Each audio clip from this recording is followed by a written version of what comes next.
Bermuda triangle में गुम होने वाला जहाज सही सलामत वापस आ गया। मोअज़्ज़िज़ दोस्तों, मैं हूं माजिद मलिक और आप तमाम देखने और सुनने वालों को अस्सलाम वालेकुम।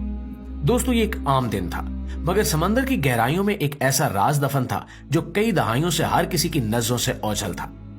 एक माहिरीन की टीम जो समुद्री मलबे की तलाश में निकली थी, जदीद आलात के जरिए एक पुरस्कार दरियाफ्त के करीब पहुंच चुकी थी। तहकीकात के दौरान इनके सुनार ने एक बड़े धाती ढांचे की निशानदेही की जो समंदर की गहराई में पड़ा हुआ था।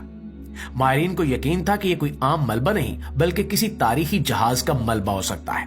पानी के नीचे भेजे गए रोबोटिक कैमरे जैसे ही उस ढांचे के करीब पहुंचे, एक हैरत अंगेज मंजर सबके सामने था। ये कोई और नहीं बल्कि एक लापता कार्गो शिप था जो 1964 में अचानक गायब हो गया था। ये जहाज अपनी मंजिल तक पहुंचने से पहले ही समंदर की गहराइयों में जा चुका था और किसी को भी मालूम नहीं था कि इसके साथ क्या हुआ। मगर सबसे हैरानकुन बात यह थी कि जहाज के अंदर का मंजर बिल्कुल गैर मामूली था। इसमें दर्जनों वेंटेज कारें मौजूद थीं जो वक्त की कैद से आजाद नजर आ रही थी। यानी इतने साल गुजरने के बावजूद भी इन पर जंग का कोई निशान नहीं था। और ये दरियाफ्त किसी फिल्मी कहानी से कम नहीं थी, मगर ये एक हकीकत थी। वो जहाज जो बरसों पहले समंदर में गायब हो चुका था, आज भी उसी हालत में मौजूद था जैसे वक्त ने इसे छुआ ही ना हो। लेकिन सवाल ये था कि ये जहाज आखिर गायब कैसे हुआ?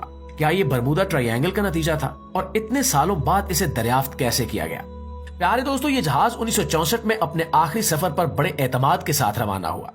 मौसम साफ था, समंदर पुरसकून था और जहाज के कप्तान को किसी गैर मामूली खतरे का अंदाजा नहीं था। जहाज पर तजुर्बाकार अमला सवार था जो पहले भी कई कामयाब सफर मुकम्मल कर चुका था। ये कार्गो शिप कीमती वेंटेज कारों और दीगर तिजारती सामान के साथ एक मखसूस मंजिल की जानिब गामजन था, मगर किसी को मालूम नहीं था कि ये इसका आखिरी सफर होगा। चंद दिन तक सब कुछ ठीक ठाक रहा, लेकिन फिर अचानक मौसम ने पलटा खाया। एक खौफनाक समुद्री तूफान ने जहाज को अपनी लपेट में ले लिया। तेज हवाएं चलने लगी, लहरें आसमान को छूने लगी और हर तरफ अंधेरा छा गया। जहाज के कप्तान ने आखिरी बार रेडियो पर मदद की कॉल भेजी, जिसमें सिर्फ इतना सुना जा सका कि हम शदीद तूफान में फंस गए हैं। इसके बाद मुकम्मल खामोशी छा गई। कई दिनों तक रेस्क्यू टीमों ने समंदर में अपनी तलाश जारी रखी, मगर ना कोई मलबा मिला, ना कोई बच जाने वाला। कई नजरिए गर्दिश में आ गए। कुछ का मानना था कि यह जहाज किसी नामालूम ताकत का शिकार हुआ है, जबकि कुछ ने इसे बरमूडा ट्रायंगल के खतरनाक राजों से जोड़ दिया। कई दहाइयों तक इस जहाज के बारे में कोई खबर नहीं आई। ऐसा लगता था जैसे ये हमेशा के लिए समंदर की गहराइयों में दफन हो चुका है।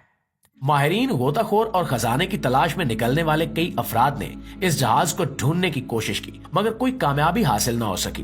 वक्त गुजरता गया और ये जहाज तारीख के सफात में